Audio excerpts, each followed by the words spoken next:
Hey guys, just wanted to make some sort of resource for everyone to reference in case they have questions or maybe someone doesn't come to the training.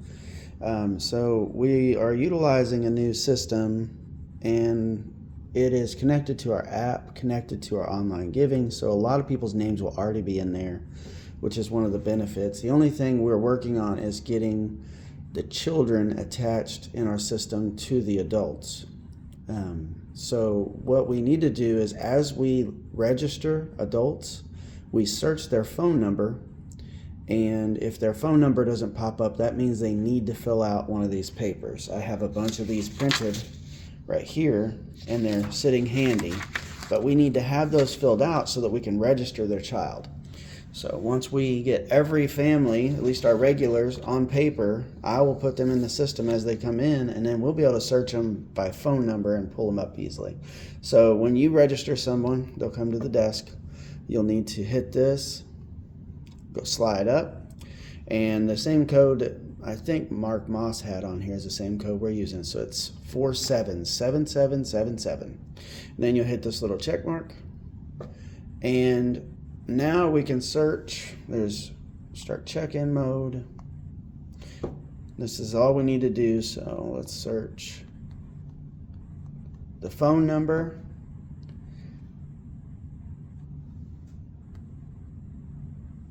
Well, maybe her phone number's not attached. Well, that's something to learn together.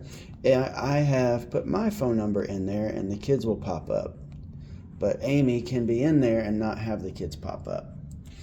So right now, if you search my phone number, all the kids pop up. You will literally just check them in. Jocelyn isn't getting checked in, but Finley is. Check in 3 people. Verify phone number.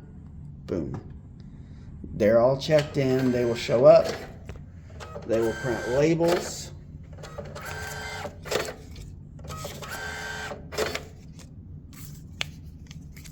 And this gives us one for parent, one for child, one for child, one for child. We'll also want to keep the labels on small children on their back, like Finley, because he will rip them off. So it is pretty easy to do. Just type in their number. There is a search by email option, which will be pretty tedious if we do that. Just keep in mind there's going to be instances where mom and dad, if you type one phone number in, it doesn't pull up a kid, but we know we've got them in there. We may need to type in the other spouse, their number, and then pull up the kids like mine just happened. Now, if we make a note, I can attach the person to the children, which I'll go ahead and do for me and Amy because that's what happened there.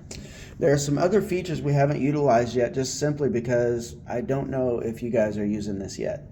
But there is a fast check-in. It's where they can literally pull up the app for our church and we can scan it. We are not set up for that, but that is something we will eventually look to do, just so that you're not standing here forever and trying to type in phone numbers for every person. What would be nice is if we had a fast version of this. That would require us to have the camera for the iPad to scan their phone with the app on it. But just know that is an option. It's called Fast Check-In. They would use their app that they've downloaded, that they log into, and then it will register their kids just by scanning a code from their phone, which I think is an eventual goal of ours. But as of right now, you can find children and print labels simply by typing in the phone number for the parent. And once again, you can reprint labels here if you needed to. Even though they're checked in, I don't have to go through the whole check-in process again. Technically, we can add people, but if they're already in the system like Amy was, I don't want to go adding them here. We'll just change that on the back end, the administration side. Once again, it'll take a little bit of communication between workers just to feel confident that it is that simple. Type in 4 7s, type in the parent's phone number, check in kids, give them the labels, move on to the next person. Chances are we need more than one station with the amount of kids we're seeing, so that is something we need to discuss. But I wanted to at least give you visual of how easy it is. One thing to keep in mind, if you go to play around on this and practice it, if we have not set up an event for kids then this menu won't be here. And that was a mess up on my end, trying to encourage people to check it out and just mess with it. If it's not a event that we've set up, you won't be able to get to where you're typing in a phone number right here. So if anyone wants to practice this, be sure and text me and I can set up an event for you. So hopefully this helps, and we will be sure and do lots of practicing with it and talking through it. Any questions or concerns or any drawbacks, be sure and let us know. Thanks.